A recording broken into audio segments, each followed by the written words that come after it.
Hola detectives, hoy vamos a hablar de casos a los que no les encuentran aún explicación.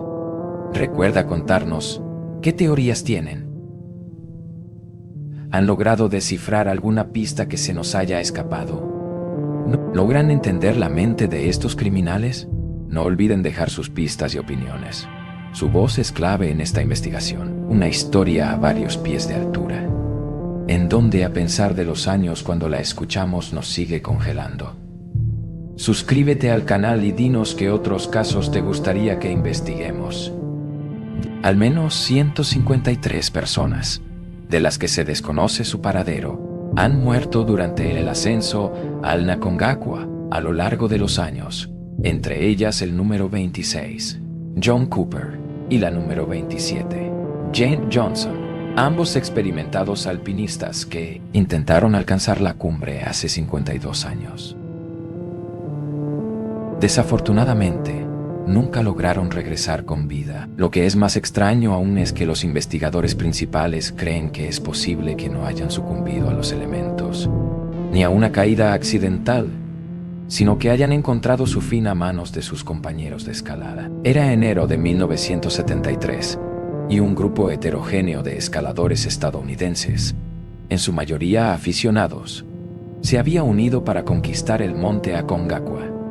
Su líder, un abogado llamado Carmi Defoe, fue quien organizó la expedición y formó un equipo formado por los miembros del Mazamas Climbing Club, Jim Petrosky, Bill Eubank, Arnold Macmillan, Bill Seller y John Shelton. El penúltimo miembro en unirse al equipo fue John Cooper, un ingeniero de la NASA muy inteligente que había ayudado a poner hombres en la Luna. La última en apuntarse fue Janet Johnson, una bibliotecaria escolar de Denver, tranquila y solitaria, que era sin duda la escaladora más experimentada del grupo, mientras que la mayoría de los demás miembros eran senderistas de fin de semana. Janet había escalado algunos de los picos más altos del mundo y lo hacía con regularidad. Su guía iba a ser Miguel Alfonso, un local que había llegado a la cumbre 5 veces y al que realmente se le debería haber permitido liderar el equipo. Pero Cami estaba decidido a conseguir ese honor.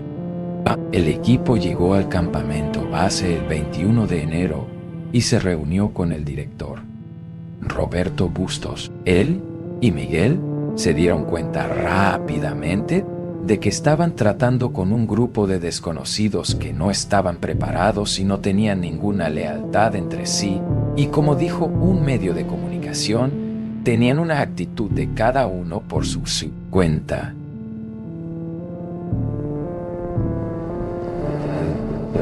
Un reportero que cubría la historia de su escalada decidió tomar una foto de cada uno de los miembros antes de su intento, ya que, según sus palabras, no creía que todos regresaran. Como era de esperar, las cosas comenzaron mal, con los miembros discutiendo entre ellos sobre la velocidad y los objetivos de la caminata. Aún así, todos llegaron al campamento 1, abriéndose paso a través de estalagmitas heladas y terreno accidentado. Pero a medida que avanzaba la escalada, el grupo se fragmentó cada vez más, tanto en sentido figurado como literal, y se dividió en 2 grupos diferentes. 3 de ellos se quedaron en el campamento 1, desorientados e irracionales, mientras que el resto de la tripulación luchó para establecer el campamento 2 a 18,000 pies, y luego el campamento 3 a 20,000. Allí se refugiaron para pasar la noche. A la hora del desayuno, uno de los miembros, Jim Petrosky, empezó a mostrar síntomas de edema cerebral de gran altitud, una inflamación del cerebro. Por ello, su guía, Miguel, lo acompañó de regreso a la montaña. Ahora, al frente estaban Janet y John, junto con el oficial de policía, Bill Seller, y el granjero lechero Arnold Macmillan. Los 4 no conocían la montaña y apenas se conocían entre ellos, pero afortunadamente las condiciones climáticas parecían buenas para ese día. Así que siguieron adelante. Llegaron a los 21,000 pies y alcanzaron una capa de hielo llamada el glaciar polaco. Pero en ese punto el mal tiempo repentino y la oscuridad los obligaron a montar un campamento improvisado. Con sus piolets, los 4 desesperados excavaron un refugio poco profundo en el glaciar. Extendieron mantas espaciales para cubrir el suelo helado, su única barrera contra el frío.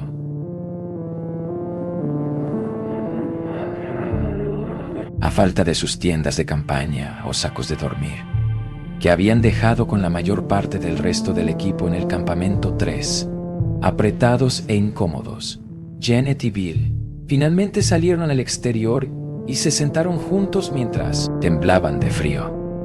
Su única misión ahora era sobrevivir hasta el amanecer. Por la mañana, John Cooper fue encontrado parcialmente enterrado bajo un manto de nieve. Temblando y completamente agotado, John anunció que se dirigía de regreso al campamento 3.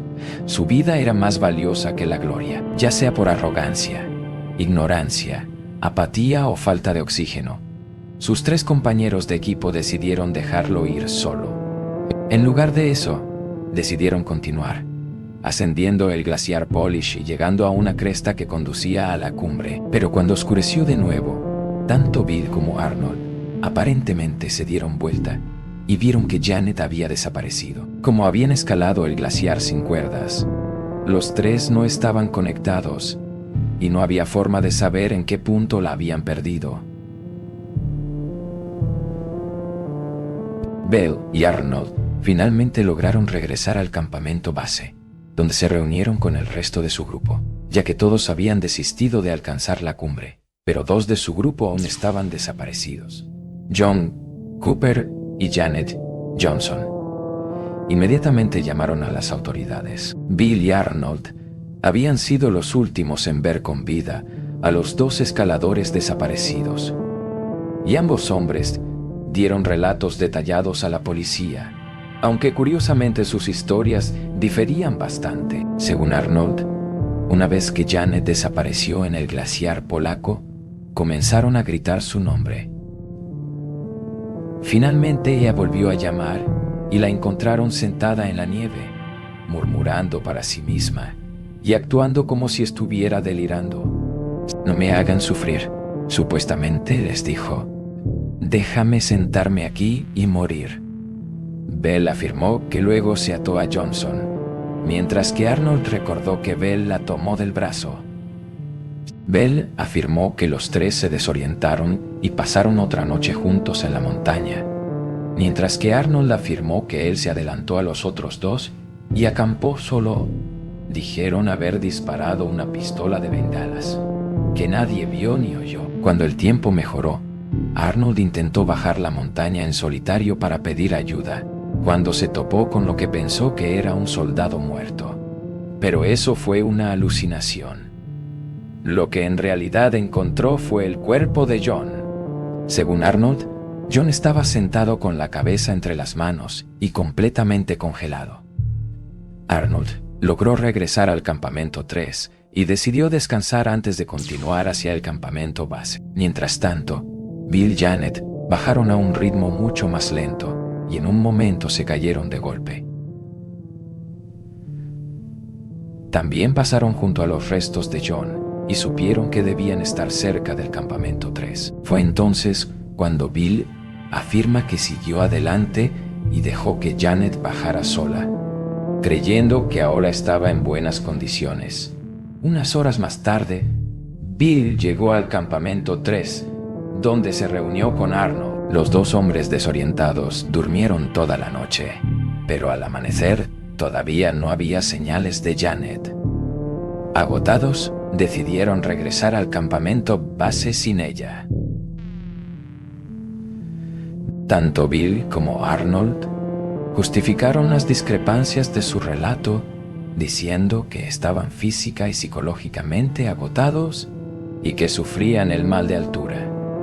Junto con los demás supervivientes, regresaron inmediatamente a su hotel y tomaron un vuelo de regreso a Estados Unidos sin hablar con los periodistas, sin despedirse de su director y guía del campamento y sin esperar a que les confirmaran qué había pasado con sus 2 compañeros desaparecidos. Cuando subían al avión de regreso a casa, un periodista se les acercó en la pista y les pidió que aclararan lo que había sucedido en la montaña.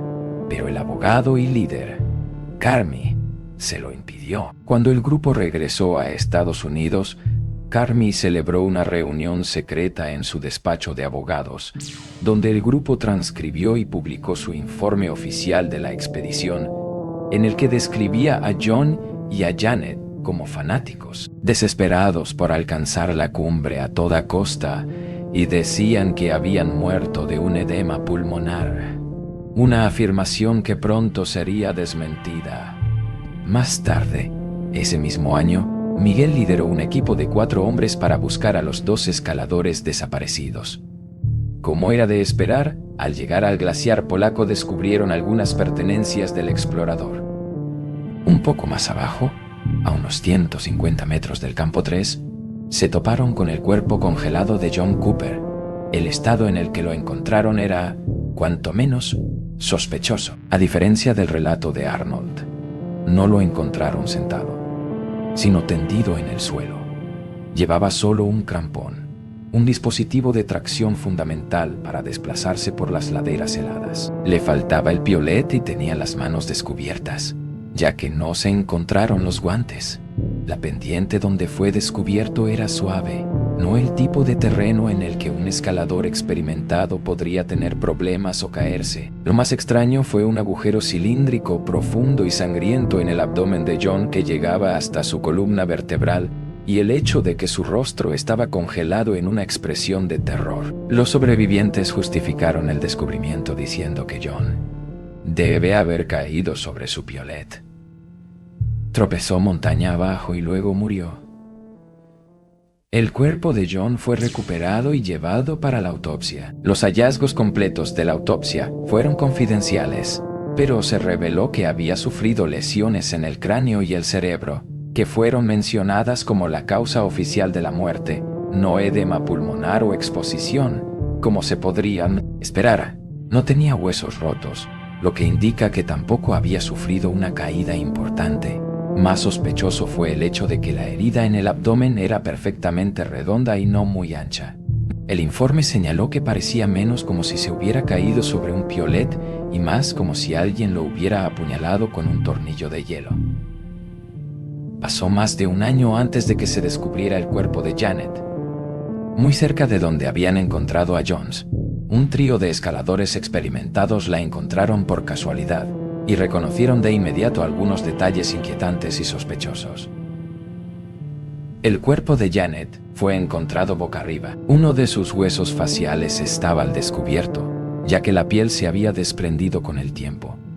Llevaba solo un crampón y las cuerdas de escalada estaban enrolladas alrededor de su cuerpo. Al igual que John Cooper, también le faltaban el piolet y los guantes. Una roca descansaba sobre su cuerpo, que se encontraba en un campo de hielo vacío. Según quienes la encontraron, parecía como si alguien hubiera preparado la escena para que pareciera que había sufrido una caída accidental, cuando en realidad había sido víctima de un crimen. El forense de Mendoza estuvo de acuerdo, y una vez más documentó que la causa de la muerte eran lesiones en el cráneo y el cerebro. En palabras del médico forense adjunto, los habían matado sin lugar a dudas. Huelga decir que las autoridades empezaron a cuestionarse seriamente si se trataba de un homicidio, y la prensa argentina hizo su agosto especulando sobre los posibles motivos del asesinato, que iban desde una acalorada discusión hasta alucinaciones inducidas por la altitud, pasando por el simple hecho de que John y Janet habían ralentizado a los demás.